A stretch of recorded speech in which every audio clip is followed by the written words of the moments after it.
गरुड़ पुराण 8वां अध्याय।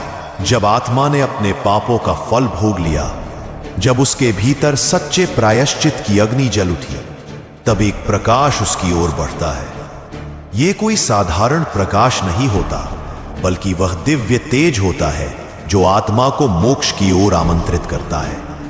गरुड़ पुराण कहता है, जिस आत्मा ने मृत्यु के बाद नरक का अंधकार देखा, वही प्रकाश की कीमत समझ पाती है। इस अध्याय में आत्मा की सबसे पवित्र यात्रा शुरू होती है, मोक्ष की ओर।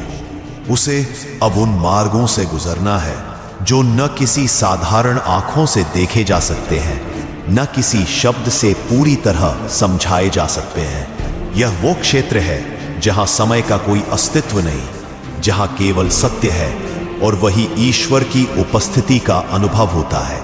लेकिन मोक्ष पाना इतना सरल नहीं होता। अंतिम परीक्षा अभी भी बाकी होती है।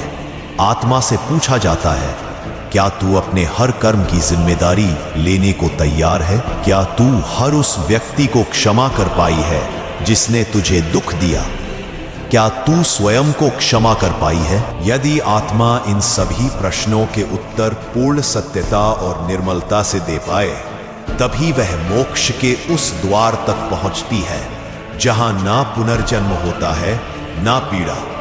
वहां केवल शांति है, केवल दिव्यता। गरुड़ पुराण चेतावनी देता है, जो जीवन में सच्चाई से मुंह मोड़ता है, जो केवल शरीर के सुखों में डूबा रहता है, वह मोक्ष का अधिकारी नहीं बन सकता। इस अध्याय का उद्देश्य है हमें भय नहीं, चेतावनी देना है।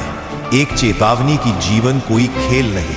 हर कर्म, हर विचार एक बीज है और मृत्यु के बाद वही बीज फल बनकर लौटते हैं। इसलिए आज, अभी, इस क्षण से चेत जाओ।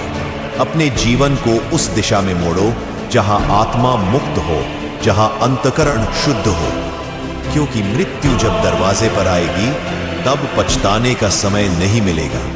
गरुड़ पुराण का ज्ञान हमें इसीलिए मिला है ताकि हम अंधकार में रहते हुए भी प्रकाश की ओर बढ़ें। अगर ये ज्ञान आपके हृदय को छू गया हो तो अभी सब्सक्राइब करें, क्योंकि आगे आने वाले अध्यायों में हम जानेंगे आत्मा की पुनः सृष्टि में भूमिका, यमलोक के और रहस्य को जो जीवन और मृत्यु दोनों से परे है। देखते रहिए, क्योंकि अगला अध्याय आपके जीवन का दृष्टिकोण बदल सकता है।